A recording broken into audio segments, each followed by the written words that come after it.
Bonjour, mon nom est Benoît Tanguay. Bienvenue à cette nouvelle émission, c'est Trésor en vous. Le thème pour vous aujourd'hui, les amis toxiques. Pour vous en parler, première invitée, Manon Baker. Bonjour Manon. Salut Benoît. Comment ça va? Ça va très très bien, merci. Bienvenue sur notre plateau. Merci. C'est un thème que tu as choisi parce qu'on s'est parlé au téléphone, on expliquait le concept de l'émission, de la web télé pour aider les gens à avoir des trucs. Parle-moi au départ, qu'est-ce qui t'a amené à parler des amis toxiques? Bon, dans ma pratique, autant en consultation, en atelier, en conférence, on vient souvent me voir pour... Les gens sentent des pertes d'énergie, de la fatigue quand ils sont en contact avec des membres de leur famille ou au travail, c'est ça.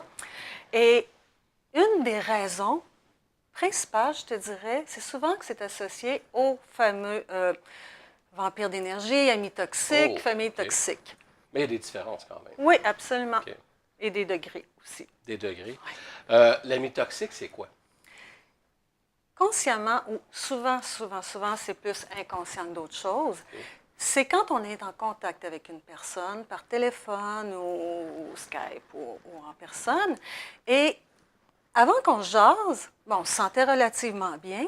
Okay. C'est drôle, 5 minutes après, on a juste jasé quelques minutes, puis là, on a une baisse d'énergie. On raccroche, on dit, je ne sais pas, Pierre, à chaque fois qu'il me parle, je ne sais pas ce que j'ai. Exactement. Okay. Exactement. Il y a des gens au bureau comme ça aussi à la cafétéria, des fois. Oui, hey!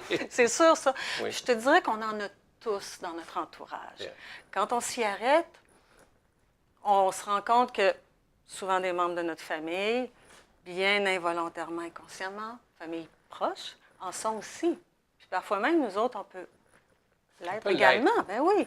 Est-ce qu'un ami toxique, dis-moi si tu es d'accord avec ça, puis tu élaboreras si tu veux, c'est pas nécessairement quelqu'un qui veut notre mal, il veut nous protéger de la douleur. C'est quoi pour toi un ami toxique? Pas du tout. OK, alors je vais faire la distinction entre consciemment et inconsciemment. Je vais y aller inconsciemment pour commencer, parce que c'est la grande majorité du temps. C'est quelqu'un souvent qui est en souffrance ou qui a un besoin. Soit que sa santé est mauvaise, soit qu'il y a les bleus dans un divorce, un changement d'emploi. Et là, ça y prend une dose d'énergie supplémentaire pour faire face à ces défis-là. Okay. Donc, quand il va être en votre présence, exemple toi, Benoît, si un de tes amis vient te voir et il fait le mauvais coton, entre guillemets, il sait que toi, tu vas lui remonter le moral, ou à chaque fois qu'il te parle, tu vois, lui, il se sent mieux. Toi, tu te sens peut-être moins bien, mais lui, il se sent mieux. Okay. OK? Alors, à ce moment-là, lui, son réflexe, quand il ne va pas bien, ça va être d'aller voir Benoît ou quelqu'un d'autre pour monter son niveau d'énergie. Okay. Et malheureusement, il y a aussi de façon consciente, c'est des gens qui savent très bien ce qu'ils font, qui vont... Ah oui? Ah oui, ça existe.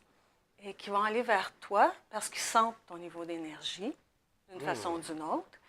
Et ils vont aller chercher eux aussi la dose qu'ils ont besoin. Les gens, quand on regarde dans les bouquins, tout ça, puis toi, tu as des formations là-dedans, est-ce qu'on peut le comparer à l'ami vampire? Parce que l'ami vampire aussi, il sait qu'il va aller chercher. Donc, il n'y a pas une grande marge de manœuvre entre les deux. Là. Non. Ça se ressemble beaucoup. Oui, ça revient pas mal au même. Comme tu as dit, des fois, ça nous arrive d'être un peu toxique envers les gens. Quand on s'en rend compte qu'on a besoin d'énergie, là, c'est quoi tes trucs? OK. As-tu 2-3 heures? Non. Ah, OK. Non, ça marche. OK. On n'est pas en radio, là. Non, c'est sûr. Alors, écoute, pour augmenter notre niveau d'énergie, des trucs très simples qui sont à la portée de tout le monde. S'il fait beau dehors, on sort au soleil quelques minutes et ça va élever nos vibrations. On va faire une petite marche dans le bois à côté ou proche du petit ruisseau ou du fleuve, peu importe, quelques minutes. Oups! En fait, on peut très, très rapidement, de façon instantanée, élever nos vibrations. Sais-tu en faisant quoi? Tu vas me l'apprendre. Oui, en chantant. Oui? Oui, en chantant ou en mettant de la musique. Puis là, même si vous ne chantez pas bien, là. Non, ça n'a rien à voir. On n'est pas dans la performance. Ça, on n'a pas la voix, là. Non. C'est parce que le fait de chanter, ça va venir ouvrir notre chakra de la gorge. Okay. D'accord? Et ça va... Le chakra de la gorge, on l'appelle souvent la cheminée du cœur. Okay. Ça fait du sens, hein?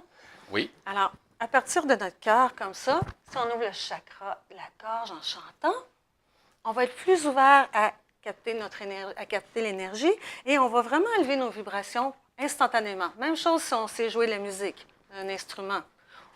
Même chose. Mettre une chanson à pleine tête dans l'auto, on chante. On l'accompagne, hein? On n'a jamais fait ça, hein? On n'a jamais fait ça, moi Ben non oui, plus, ça là, mais fait ça a l'air du que ça bien. marche.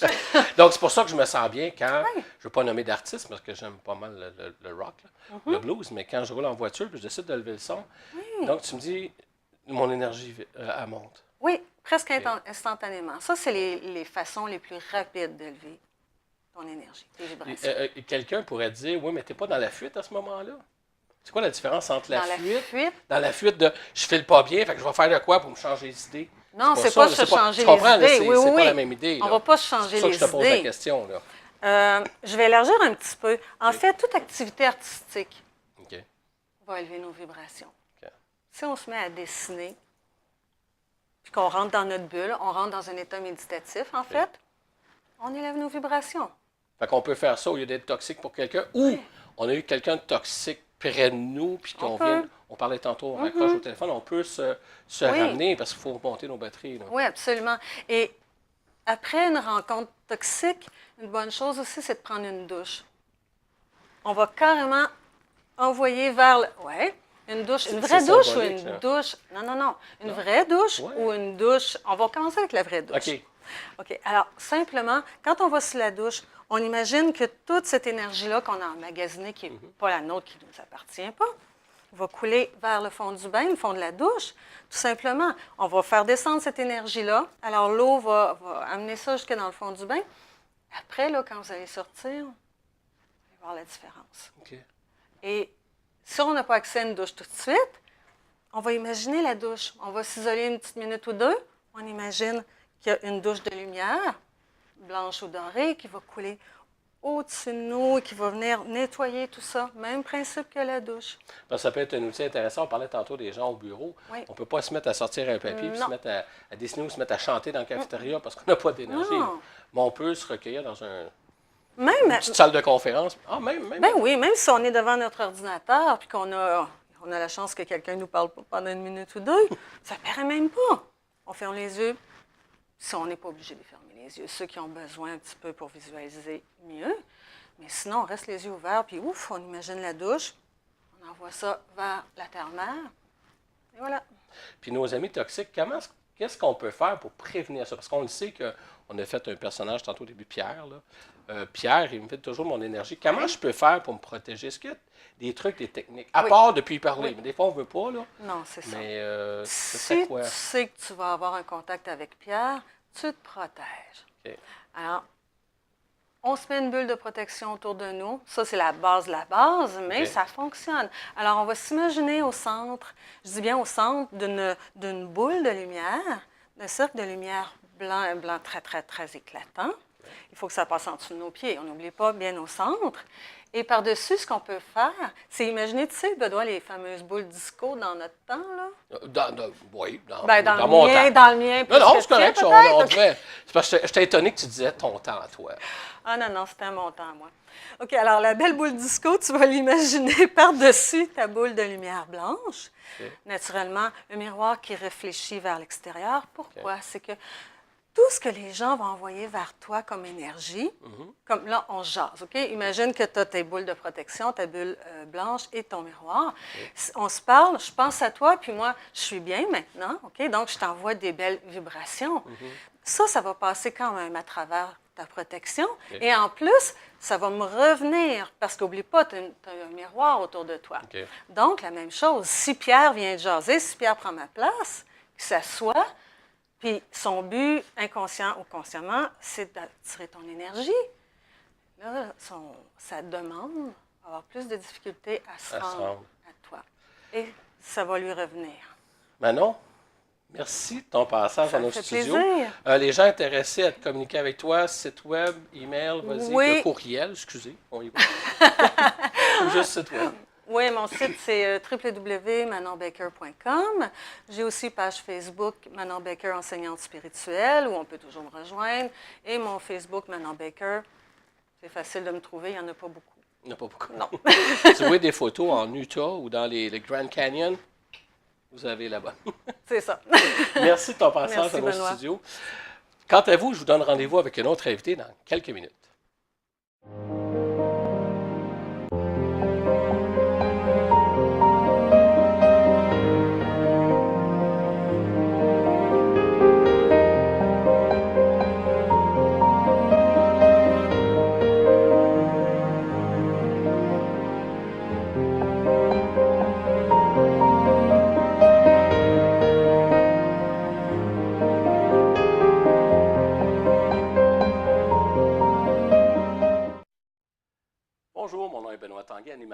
co-animateur de la web-série C'est Trésor en vous.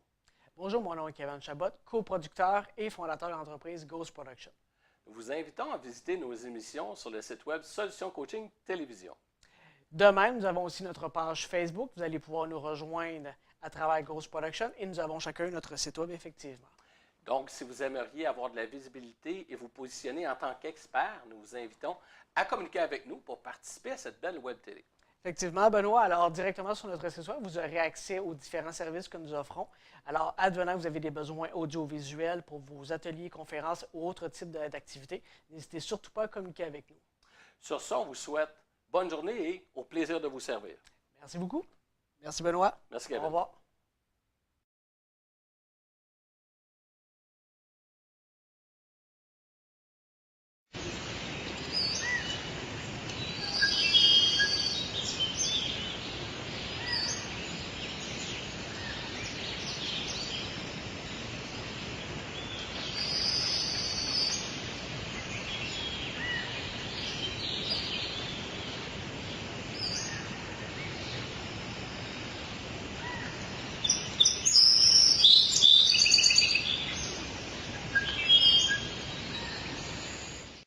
Nous sommes de retour sur votre émission C'est Trésor en vous. Le thème d'aujourd'hui, les amis toxiques. Avec moi, ma deuxième invitée, Nathalie Renaud. Salut Nathalie. Bonjour Benoît. Bienvenue sur notre plateau. Merci. Tu vois que c'est assez spécial comme plateau. Hein? Oui, pas mal. Pas mal. On a même des spectateurs aujourd'hui. Oui. Tu as choisi le thème des amis toxiques. Qu'est-ce que tu as à dire à ce propos aux gens qui nous regardent là, présentement? Bien, premièrement, pourquoi j'ai choisi ce thème-là, c'est que je suis souvent témoin, soit sur les médias sociaux ou des gens qui disent qu'on doit éliminer les amis toxiques de notre vie, qu'on doit rester loin d'eux autres, qu'on doit se protéger d'eux autres. Il y a aussi des étiquettes qui sont mises face à ces personnes-là, qui sont souvent identifiées avec des troubles de personnalité aussi. Ah, OK. Donc, moi, ça me tient à cœur d'aller voir plus loin que l'image ou que la conclusion, les jugements qui sont mis en place par les personnes. C'est vrai qu'il y a beaucoup de personnes qui sont intoxiquées émotionnellement et qui deviennent toxiques dans la vie des autres. Et oui, ça l'atteint énergétiquement, psychiquement, émotionnellement, physiquement. Comme on a parlé tantôt. Oui, physiologiquement et tout ça. Oui. Donc, oui, énergétiquement, on apprend à devoir se protéger d'eux. En fin de compte, c'est de devenir de plus en plus conscient du contenu de ces personnes-là, du pourquoi ils sont comme ça. Donc, si la personne est toxique de façon inconsciente, nous, on peut devenir conscient de ce qui est là. Et sont des bons professeurs pour nous, ces personnes-là. Donc, on peut se permettre de se laisser éduquer par ces personnes-là, parce que souvent, le contenu qu'ils ont à l'intérieur d'eux, c'est pour nous apprendre à nous connaître mieux nous-mêmes. OK. Okay? Donc, et à nous apprendre à nous respecter. Donc, en gros, c'est pour ça le sujet. Donc, quand on en côtoie, on peut, comme on a dit dans l'autre entrevue, on peut se protéger, on peut tout ça, Oui. mais on peut aussi en tirer des leçons sur nous. Oui. Oui. As-tu des exemples que tu pourrais... Oui, bien, en fin de compte, comme Manon l'a mentionné tantôt, on a tous été aussi toxiques à un moment donné dans notre vie et on va tous l'être. Puis, être optimiste et positif, ça peut être toxique pour quelqu'un qui est dans son pessimisme et qui voit du négatif. Parce que nous, on veut encourager ces personnes-là à se libérer de leur lourdeur, de la douleur, de la souffrance. Puis, on va les encourager, on va tenter de trouver des moyens pour qu'ils puissent évoluer, qu'ils puissent se libérer de cette toxicité-là. Toxicité, merci. Oui. Moi, il me reste de la salive, c'est pour ça que... Oui, c'est ça. Oui. Donc, nous, en tentant d'être hyper optimistes et positifs avec eux, ça les écrase encore plus. OK. Okay? Puis s'ils ont eu une enfance difficile, où est-ce que leur bagage a été très douloureux, puis même les personnes, moi je dis tout le temps que les personnes qui ont manqué d'amour souffrent autant que les personnes qui ont eu trop d'amour. OK. Parce que les deux vont chercher à combler ce vide intérieur-là. Donc les deux vont devenir toxiques pour eux-mêmes et pour les autres à un moment donné. Donc, ces personnes-là ont souvent besoin d'être accueillies et de se faire montrer la voie pour pouvoir transformer intérieurement ce qui se passe là, pouvoir identifier, mettre des mots. Des outils pour ça, Nathalie? Oui, bien, c'est sûr que moi, j'utilise dégagement énergétique. Donc, ça peut être par soin énergétique ou ça peut être en face à face et j'utilise ma médiumnité puis ma clairvoyance pour pouvoir aider la personne à libérer ce qui est cristallisé en elle. Donc, puis c'est sûr qu'il y a des moyens énergétiques. Si la personne a vraiment besoin de se protéger émotionnellement et énergétiquement pour pouvoir faire un bout de chemin avant de se sentir confortable face à une personne dite toxique, bien, je vais lui conseiller des outils de protection comme ça. Mais dans le travail que je fais, j'amène les personnes à prendre conscience qu'on n'a pas besoin de se protéger, qu'on doit laisser circuler ce qu'il y a autour de soi. De toute façon, ces deux facettes-là, que ce soit ce qu'on dit la noirceur, la lumière, fait partie de notre environnement à tous les jours. Donc, on doit apprendre à faire face à ces deux facettes-là et apprendre à couper avec ça dans la vie de tous les jours. C'est sûr qu'il y a des personnes toxiques parce qu'il n'y aura pas de solution, parce qu'ils ont choisi que c'est ça, puis à ce moment-là, c'est bien de se respecter. Puis si on doit les sortir de notre vie, bien, de se respecter et de le faire. Mais en gros, comme je disais tantôt, de ne pas s'arrêter à l'image, à la première image ou d'étiqueter les personnes. Parce que nous, on n'aime pas se faire étiqueter. On n'aime pas non plus être jugé si on agit d'une certaine façon, puis d'être jugé face à notre agissement, puis de se faire catégoriser comme si on est toxique ou qu'on fait du mal à quelqu'un. Donc, mais c'est ça, si on est toxique, c'était ma prochaine question. Qu'est-ce qu'on fait? C'est quoi ton approche à toi? Parce que là, on a parlé des gens qui sont victimes, on met en guillemets, parce que j'aime pas le mot victime, mais qui côtoient des gens toxiques. Mais la personne qui l'est, ben, bon, c'est pas la majorité, là, mais qui s'en aperçoit, qu'est-ce que tu peux faire avec cette personne-là? bien, c'est sûr que cette personne-là n'a jamais eu l'occasion de prendre conscience qu'il y avait une possibilité de se sortir de ce cercle vicieux-là ou de sa programmation dite négative ou dite pessimiste, de lui offrir les moyens de prendre conscience qu'il y a quelque chose de mieux qui peut être intégré pour créer quelque chose de différent dans sa vie, puis dans son environnement, donc autour d'elle. Donc, c'est vraiment aller travailler au niveau de l'ouverture de conscience, puis de leur montrer que, parce que dans la protection, bien qu'il y ait une part qui se développe aussi, si on a toujours besoin de se protéger énergétiquement, à un moment donné, peut-être qu'on oublie de se protéger, puis on va partir, on va avoir côtoyé des personnes, on va partir, on va dire « Oh mon Dieu, j'ai oublié de me protéger », tout ça.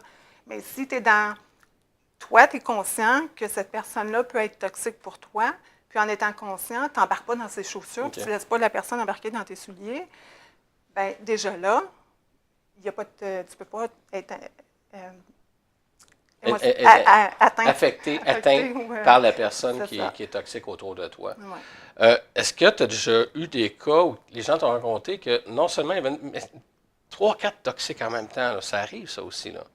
Puis ça, on ne se protégerait pas. Je fais juste l'avocat du diable, parce que c'est sûr que les gens qui nous regardent ont sûrement cette question-là.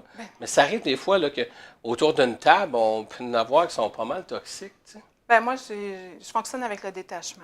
Donc, c'est vraiment rester spectatrice des autres personnes. Ça. Donc, on observe, on se détache comme ça. Oui.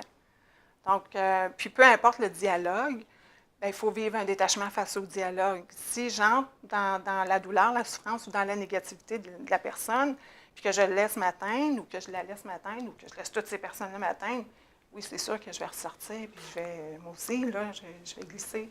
Mais demeurer spectateur, spectatrice, c'est l'outil idéal pour ne pas se laisser influencer par ça. Je ne dis pas que c'est évident 24 heures. Non, c'est ce que j'allais dire. Écoute, c'est autant être dans sa bulle de protection, trop souvent, c'est pas évident. Autant le détachement comme ça, c'est pas évident. Mais comment est-ce qu'on peut faire dans ce cas-là? Si on peut pas être... Parce que c'est difficile, écoute, on est des êtres d'émotion, ben, tu le sais. Puis dire je me détache, à un moment donné, ça peut être lourd, autant aussi lourd que de subir ça devient une habitude, ça devient... si tu es conscient que tu dois te détacher, ça va devenir automatique, ça va être instantané. Fait que c'est vraiment être conscient que tu as à demeurer spectateur, spectatrice, ça s'intègre, ça devient automatique. Donc, ça ne veut pas dire qu'on ne vivra pas de bouleversement ou qu'il n'y aura pas des moments où on ne fera pas prendre. Effectivement. Mais c'est l'importance qu'on donne. Et les émotions commencent toutes là. Donc, si tu vis le détachement au niveau du psychique, tu es protégé. Donc, là où tu donnes l'importance, ben, c'est la perception, c'est les idées que tu te fais du dialogue que l'autre personne a. Et si tu t'intoxiques en faisant des conclusions par rapport au dialogue, c'est sûr que tu vas te laisser atteindre. Par contre, si tu vis le détachement au niveau psychique, il n'y a pas moyen de nous atteindre là-dessus. Nous, pour t'atteindre, pour te parler, pour voir ce que tu fais, oui. Comment est-ce qu'on fait? NathalieRenaud.com ou par courriel info@commercialnatalierenaud.com. Donc, je suis de la région de l'Outaouais. Mon numéro de téléphone aussi se trouve sur mon site Internet. Okay. J'ai des conférences, j'ai des ateliers, des soins énergétiques, et plus, et plus, et plus. Et plus, il te reste une minute. Et plus, ça ressemble à quoi? Un livre? Bientôt? Ben, ça mijote. Ça mijote, ok. Fait que oui, c'est une possibilité. D'autres Est-ce que projets. des projets, est-ce que tu vas à des salles d'exposition? On n'aura pas de date J'ai ici, fait, quand même, j'ai c'est fait sur beaucoup de Internet. salons. Cette année, je prends une pause des salons. OK. Mais là, j'ai un projet où est-ce que je m'en vais en région donner ma conférence un peu partout. Donc, une tournée. Oui. Donc, ça s'appelle De l'oubli de soi à l'amour de soi. Et j'ai un atelier sur les relations amoureuses qui le 17 octobre. Ça en vient bientôt. Ou qui est peut-être déjà passé, parce que vu que c'est sur Internet, et c'est la beauté d'Internet, vous pouvez écouter nos entrevues, nos invités, autant de fois que vous voulez, ça ne coûte absolument rien. Prenez des notes, un petit crayon, notez leur site web à tous ceux qui viennent à cette émission pour les contacter. Nathalie Renaud, merci de ton passage à notre émission C'est Trésor en vous. Mon nom est Benoît Tanguay. Je ne peux que vous remercier d'être avec nous et à un prochain rendez-vous.